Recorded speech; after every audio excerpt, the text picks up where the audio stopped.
All right, we're going to look at lesson 30, geometric proofs. So earlier we did two-column proofs for algebraic equations.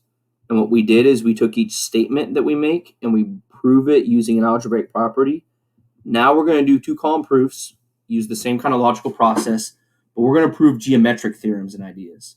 What we do, each statement we make, we have to justify it by using some type of definition, postulate, property, or a theorem that we've already proven. So it'll be similar to what we did before, but we're going to use geometry terms. This will be helpful. Not only is this an important part of geometry class to understand how to think logically and use proofs, but this will allow us to review some ideas we've covered, some basics that I think it's easy to forget what the terms mean when we're so busy in the math and the numbers. Okay, let's look at the first proof. Let's look at how this stuff works. So remember vertical angles. We've done a lot of stuff with these. 1 and 2 are an example of vertical angles, and it's angles that are across from each other. And what we know for a fact that when angles are across from each other, meaning they're vertical, that they're congruent. We know that. It's something we've been using all along. Look, vertical angles are congruent. We're going to prove why that works, why it's true, though, using the other things that we already know. So it says 1 and 2 are vertical angles. Okay, so we know that. How can we prove it means they have to be congruent?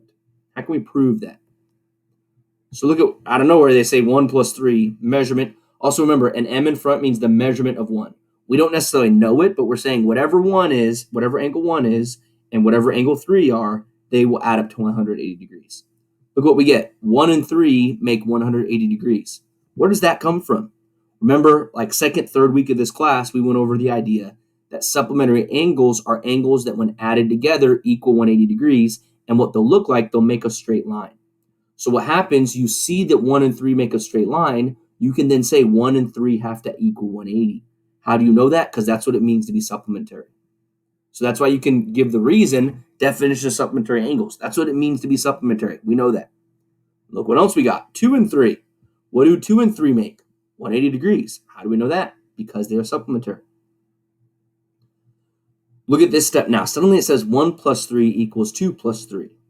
How does it do that? It says 1 plus 3 is 180, 2 plus 3 is 180. How can we say 1 plus 3 equals 2 plus 3? Okay, some people, I'm their geometry teacher. They could say their geometry teacher is Josh Rowden. Other people, I'm their chemistry teacher. They could say my chemistry teacher is Josh Rowden. And then other people have me for chemistry and geometry. So they could say my chemistry teacher is Josh Rowden. My geometry teacher is Josh Rowden. What else can you say? They can say, oh, my chemistry teacher is my geometry teacher. In other words, you could do it 1 and 3 are 180, 2 and 3 are 180. Oh, look at that. 1 and 3 is the same as 2 and 3. You see what they did here?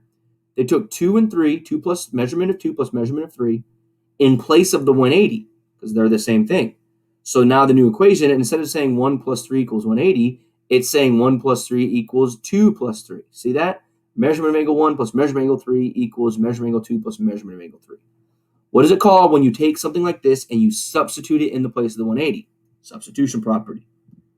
And now, get rid of this, get rid of this. What's it called when you subtract something on both sides? You do minus a measurement angle 3 on this side, minus measurement angle 3 on this side. That's the subtraction property. Now you just have measurement of angle 1 equals measurement angle 2. Now, remember, what does it mean if something's congruent to something else? It means it has the exact same measure as the other object. Two things are congruent if they have the same measure. So if measurement of angle 1 equals measurement of angle 2, we've established that, we can say angle 1 is congruent to angle 2. And why do we get to say that? Because of the definition of congruent angles. That's what it means to be a congruent angle, is to have the measurements the same. So anytime you're doing a problem and you're stuck with measurement of something equals measurement of something else, you can always then just get rid of the measurement signs and turn this into congruent, because having same measurements means they're congruent. And boom, there we are. We started off with 1 and 2 are vertical, and following a logical process, we've proven that they are congruent. So, all right. So what I want you to do is I want you to then try. So I think the way we'll do this, I'm going to chop this up into a bunch of videos. So this will be the introduction. Now I want you to try the first proof. So that'll be questions 1 through 6. I want you to try 1 through 6. And then once you do 1 through 6, watch the video at the end. So I'm going to cut this lesson up into a bunch of small videos that cover each proof.